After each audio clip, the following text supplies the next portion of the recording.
Hi there, welcome to the second episode of the Limitless and Thriving podcast. In this podcast, we talk about everything career empowerment, business empowerment for immigrants, for underrepresented communities, how they can navigate both their careers as well as their business.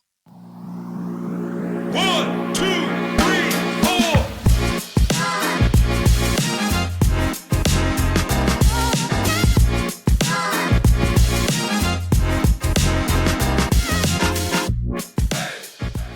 In today's episode, we're going to be talking about overcoming imposter syndrome and how I almost never started RKY Careers.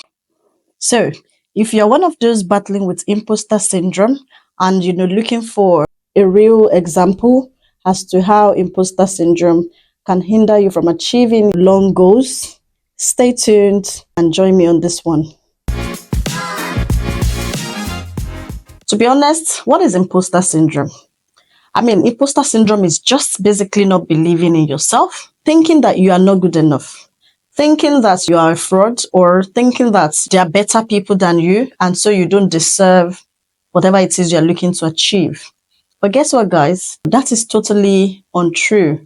Because the first thing that we need to achieve, whatever it is we want to achieve, either in our careers, you're looking for a job, you are looking to start a business, you're looking to apply for a grant, you're looking to apply for visa sponsorship jobs, you're looking to get promotion, whatever the case may be, there's always something that we're working towards in life, right?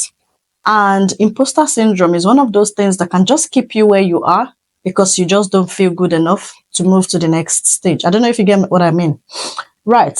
So the first thing to deal with imposter syndrome is to acknowledge the fact that it's happening to you. Guess what? It happens to everybody. Even the so-called achievers, the so-called celebrities, they also have their moments of feeling down, feeling not good enough. I remember 3 years ago as well, when I wanted to start what gave birth to RKY Careers today, over 3 years ago, really, one of the things that would have stopped me is to feel that I'm not qualified enough, right? What certification do I have that qualifies me to give people career advice, right? Do you know what? Majority of people that even advise people, pray for people, they also have problems in their lives, right? But that is not a reason for you to feel that you can't move to the next stage of your life or advise people. Just take that step, really. So you might be applying to a job, you're getting rejections upon rejections, and you feel that, oh, because of these rejections, right, I should just probably stop. So you've done everything, you've ticked all the boxes. However, the rejections just make you, am I even really a data analyst? Just because I went through a 4 months boot camp. Sometimes, we have that moments when we are just like, pinch me. Is this really me working in the city? Right. If it happens to even us in businesses as well. There are some awards that you might actually need to put in for, and you'll be like, why do I feel that I deserve to win this award? There was an application I put in for myself last year, but it was more like a support kind of that I would have gotten from a very prestigious institution. And just put in the application. I didn't even think I would win it. I didn't think I even deserved to win it, right? Only for them to reach out to me. Of course, yeah, I didn't win it, but guess what? They reached out to me that they wanted to have a conversation with me, and in the conversation they revealed that I actually had a very strong application. Guess what? When I applied, I felt that my application would just be like a drop in the ocean and they won't even see it. But guess what? They not only saw it, it also was a standout application. Although I wasn't considered a winner. Did I let that bring me down? No. There are always more applications, more awards, more supports, more grants and all of that to get in life. So the first thing is to actually recognize the signs. That moment when you don't believe that you are good enough for something, you apply, you get rejections, and then you just abandon that stage of your life, maybe where you're trying to get a job, you just feel that, what, why do I even think I've been trying to apply for a data analyst job? I've always been this carer all my life or something. But guess what? You deserve even to earn way more than that. You just need to believe in yourself. If you do not believe in yourself, how do people believe in you? So the second thing is to reframe negative thoughts. One of the things as well that bring people down, make them not to believe in themselves, is negative thoughts. And where do negative thoughts come in from? Sometimes it could be from a toxic environment. If you're in an environment where the only thing you hear about yourself is just, negatives, that could actually give birth to imposter syndrome. How do you want to be able to sell yourself? Because in this world, very competitive world we are in, you need to actually equip yourself with selling skills. You need to be able to sell yourself. And guess what? If you want to sell something and you are selling it from a place of doubt, there's no way you can actually convince people to buy into that idea, to buy into yourself as the best candidate for a job, to buy into your brand or your business as the best and deserving for an award, for a grant, for whatever it is you are looking to achieve, really. One of the things that also used to cause imposter syndrome is lack of preparation or knowledge. So, if it's, for instance, you are trying to apply for a role, if you do not prepare appropriately, either from upskilling yourself or preparing adequately for the interview, you are very likely, right, to not believe in yourself and feel less confident. However, confidence comes from knowledge, practice, right, and a place of knowledge, really. So you need to build confidence by working on yourself. One of the things I didn't do as well when I first started my brand was to chase some kind of opportunities, because I just felt that there are no points. There's no points. So you can't say, oh, you want to tackle imposter syndrome, you don't work on yourself. Oh, I want to tackle imposter syndrome, and then you don't have the skill set of a data analyst, and you are believing in yourself to get a data analyst job, and then you are going ahead to apply for them. You haven't prepared or done your part, and then you're going ahead. That would be you deceiving yourself, really. So first of all, you need to work on yourself, either by upskilling or working on your brand and all of that. So one of the things I did as well at the start of RKY Careers was I didn't bother to chase some things. I was just working on the brand, working on our processes, working on our systems, working on the products, improving the business, improving everything around what we do. From there, it gave birth to positive reviews here and there, positive reviews on Trustpilot, positive reviews on Google, and all of that.